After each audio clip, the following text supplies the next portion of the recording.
Je suis David, fille d'Isaïe, roi d'Israël, chantre de l'Éternel, prophète. Mais avant tout cela, j'étais un simple berger, perdu dans les collines de Bethléem, oublié des hommes, mais connu de Dieu. Bien des gens me voient aujourd'hui comme un roi, un guerrier ou un poète inspiré. Mais peu savent que mon histoire a commencé dans le silence d'un champ, pas dans un palais, pas dans les honneurs, mais au milieu des brebis, du vent et des pierres. Mon père, Isaïe, avait 8 fils. Je suis le dernier, le cadet, celui qu'on laissait dehors quand les invités venaient. Mon histoire à moi ne commence pas avec des trompettes ou des grandes proclamations.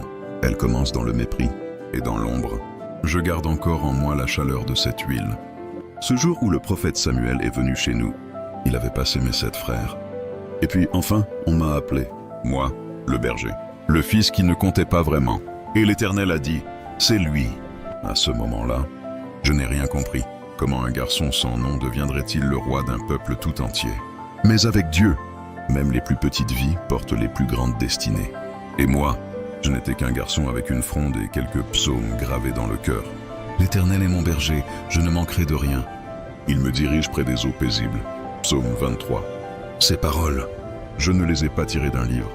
Elles sont nées entre les rochers et les collines, dans mes nuits de solitude, quand je parlais à Dieu comme à un ami. Un jour, un lion a surgi, puis un ours. Et j'étais seul, humainement. Mais quand ton cœur appartient à l'Éternel, tu n'es jamais seul. Ce n'était pas la force de mes bras qui les a terrassés, c'était sa présence. Aujourd'hui, je suis roi, entouré de palais et de serviteurs. Mais ce que Dieu a vu en moi, il l'a vu bien avant la couronne, dans les collines ignorées de Bethléem. Car Dieu choisit ce qui est faible pour confondre les puissants. Et quand il pose sa main sur une vie, rien ne reste petit. Ma couronne n'est qu'un ornement. Ma véritable force a toujours été ma foi. Et tout a commencé par un appel simple. Un cœur qui dit « Oui, Seigneur ». Et ce « oui » m'a conduit bien plus loin que je ne l'avais imaginé. Voici mon histoire. On m'appelait le petit. Pas seulement parce que j'étais le plus jeune, mais parce que j'étais facile à oublier. Mon père, Isaïe, avait 7 fils, forts, braves, respectés. Eux, ils menèrent des batailles.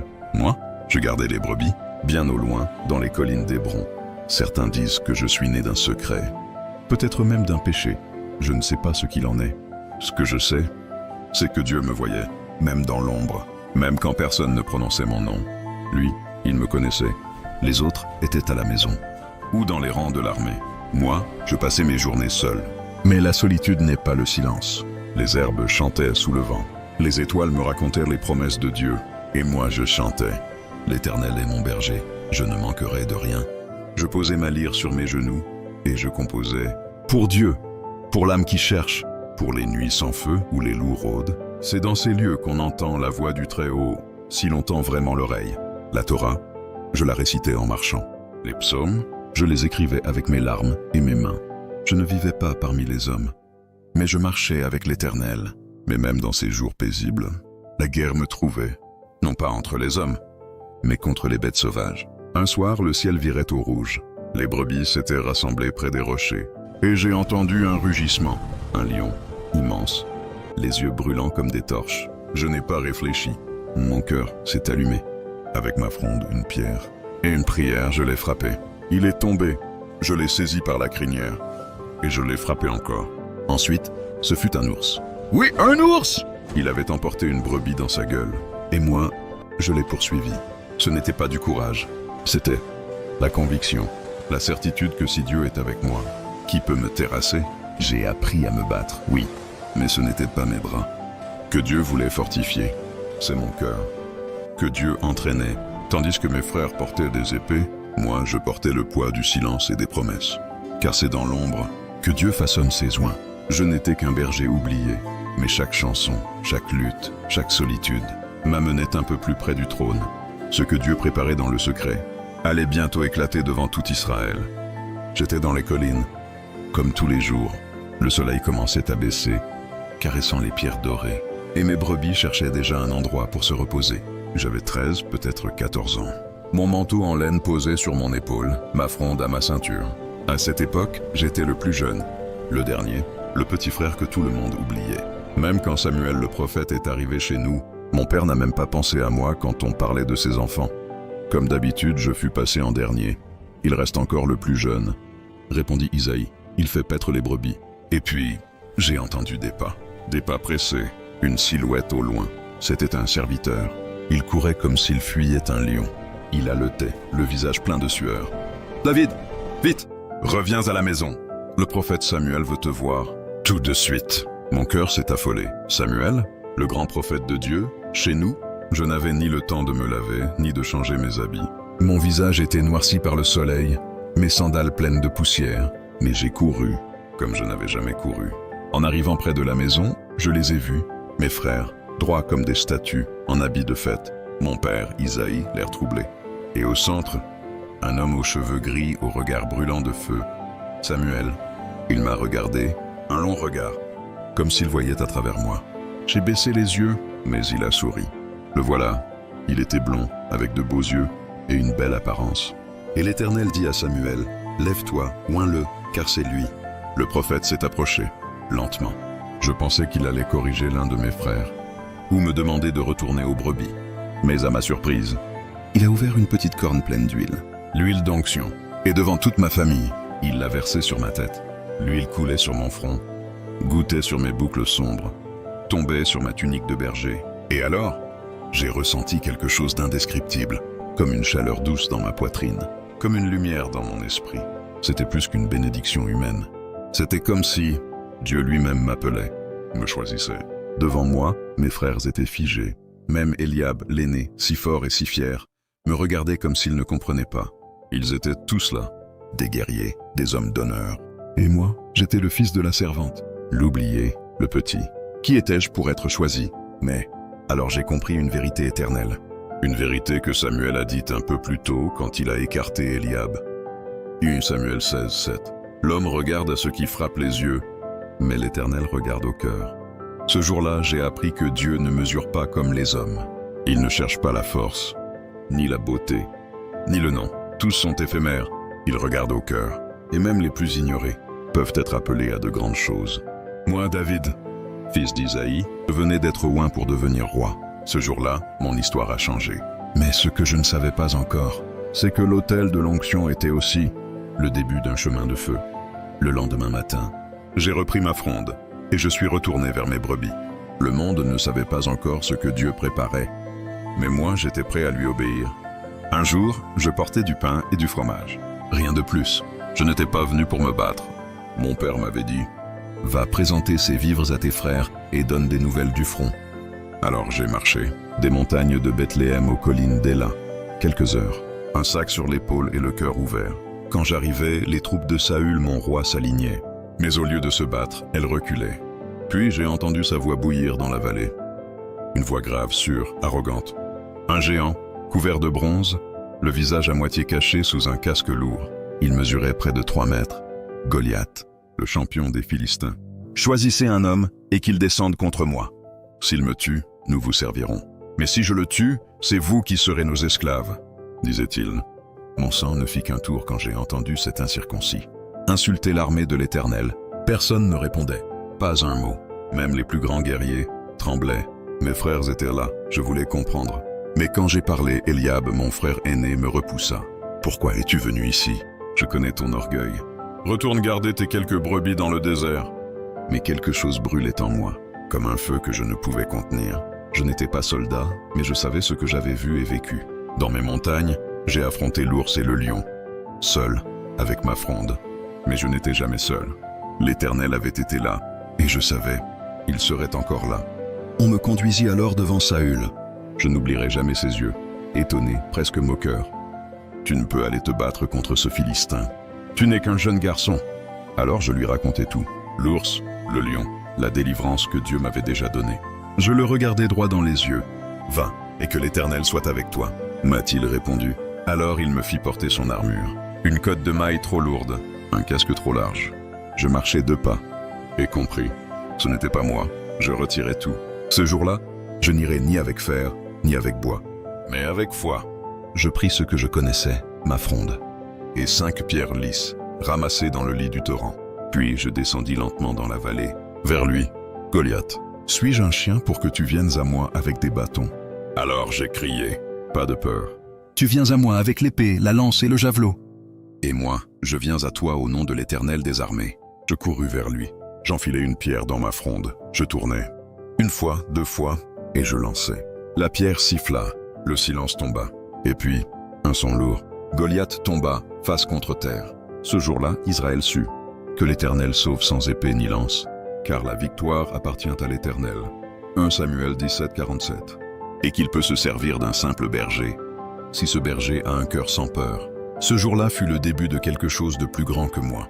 Mais le cœur de l'homme est plus dur que la pierre. Et parfois, la roche la plus lourde pèse dans l'ombre des palais. Mais il y a une chose que je n'avais pas prévue. C'est que la faveur de Dieu attire parfois la haine des hommes. Quand j'ai vaincu Goliath, j'étais encore un berger dans l'âme. Je croyais naïvement que servir le roi avec loyauté suffirait à gagner sa bienveillance. Mais bientôt, ses regards ont changé. Au début, tout allait bien. Je chantais pour lui. Je jouais de ma harpe. Et l'esprit mauvais s'éloignait. La paix revenait sur son visage tourmenté. Il m'avait confié la charge de ses armées. Je marchais en tête, et Dieu me donnait la victoire. Mais un jour, les chants du peuple ont brisé ce fragile équilibre. Saül a frappé ses 1000 et David ses 10 000. 1 Samuel 18, 7. Ces mots, je ne les ai pas prononcés, je ne les ai même pas cherchés. Mais ils ont planté dans le cœur du roi Saül une graine d'ombre qui n'a cessé de grandir. Un soir, j'étais là devant lui en train de jouer doucement. Et soudain, je l'ai vu saisir sa lance. Son regard était vide, noir. Il l'a lancée de toutes ses forces. Elle s'est plantée dans le mur, juste à côté de ma tête. J'ai fui, pris de panique. C'était la première fois, mais pas la dernière. Mon cœur s'est serré. Je ne pouvais comprendre cette haine, alors que je n'avais fait que lui obéir. Après cela, j'ai dû fuir. J'ai marché les nuits, couru les jours, dormant dans des grottes, me cachant dans les montagnes. Une fois même, j'ai trouvé refuge chez les Philistins, les ennemis que j'avais autrefois combattus. Mais jamais, oh jamais, je n'ai levé la main contre loin de l'Éternel. 2 fois, Dieu a remis la vie de Saül entre mes mains. La première, dans une grotte d'Engedi. Il est entré sans savoir que nous étions là, cachés dans l'ombre. Mes hommes m'ont dit, c'est l'heure. Dieu te donne ton ennemi. Mais je me suis approché, silencieusement, et j'ai seulement coupé un pan de son manteau. Quand il est sorti, je l'ai appelé. J'ai montré ce morceau de tissu en disant « Vois, j'aurais pu te tuer, mais je ne l'ai pas fait. J'ai refusé de porter la main contre toi. » 1 Samuel 24, 11. La deuxième fois, c'était dans son camp, alors qu'il dormait. Je me suis glissé au milieu de ses soldats, avec Abishai. Sa lance était plantée dans le sol, juste à côté de sa tête. Abishai me dit « Laisse-moi le frapper, je n'aurai pas besoin de recommencer. » Mais j'ai répondu « Qui porterait la main sur loin de l'Éternel et resterait impuni ?» Alors, j'ai pris la lance et la cruche d'eau, et je suis reparti, laissant encore la vie à cet homme qui voulait ma mort. Car je ne voulais pas la couronne si elle devait être volée. Je ne voulais pas devenir roi comme Saül l'avait été, en usurpant ou en détruisant. Non, si Dieu m'a choisi,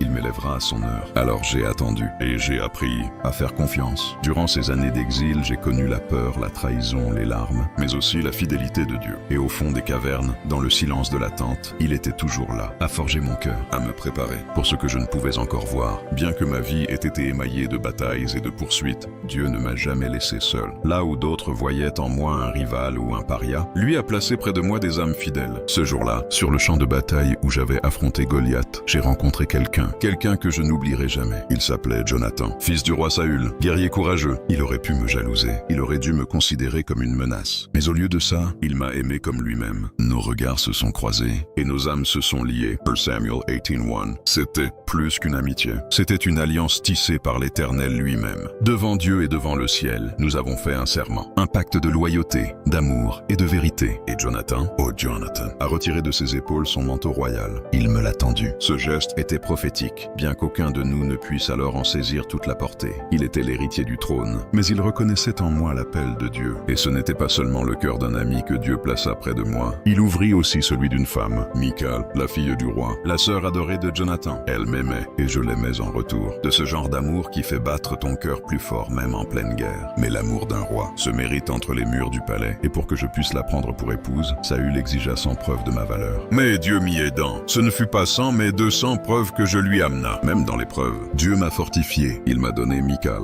Et au début, tout semblait pur, innocent. Dieu m'entourait de cœurs loyaux. Jonathan, dont l'amitié dépassait celle de mes frères. Michal, dont l'amour brillait même dans les ombres du palais. Mais Saül, leur père, le roi que je servais, sentait monter la jalousie dans son cœur comme un feu incontrôlable. Et malgré leur fidélité, malgré ces liens sacrés, je savais que des divisions allaient naître, que j'allais devoir choisir encore, entre la loyauté envers l'homme et la fidélité envers Dieu. Mais au milieu du tumulte, j'ai gardé les yeux fixés sur l'Éternel. Et si Dieu me donnait des amis au cœur bon, même dans la maison de celui qui voulait ma mort, alors je savais, je n'étais pas abandonné. Ces liens sacrés m'ont soutenu quand tout s'est effondré. Mais je ne savais pas encore à quel point la loyauté coûterait cher. Ce jour-là, je n'ai pas levé mon épée, je n'ai pas chanté de victoire. Ce jour-là, j'ai pleuré, car Saül, le roi, loin de Dieu, était tombé sur le champ de bataille. La nouvelle est arrivée comme un éclair. La bataille contre les Philistins avait tourné au désastre. Saül, mon roi, celui qui m'avait aussi pourchassé et haï, avait pris son épée et s'était jeté sur elle. Jonathan, son fils, mon ami, mon frère d'âme, était mort aussi. Je suis tombé à genoux, le souffle coupé. Il n'y avait ni joie, ni soulagement, juste le silence et les larmes, car même brisé, même injuste, il était encore un roi aux yeux du ciel. Je fis faire une complainte, un chant pour les héros tombés. Et dans cette tristesse, un murmure venu du Très-Haut a commencé à grandir dans mon cœur. Je suis retourné à Hébron,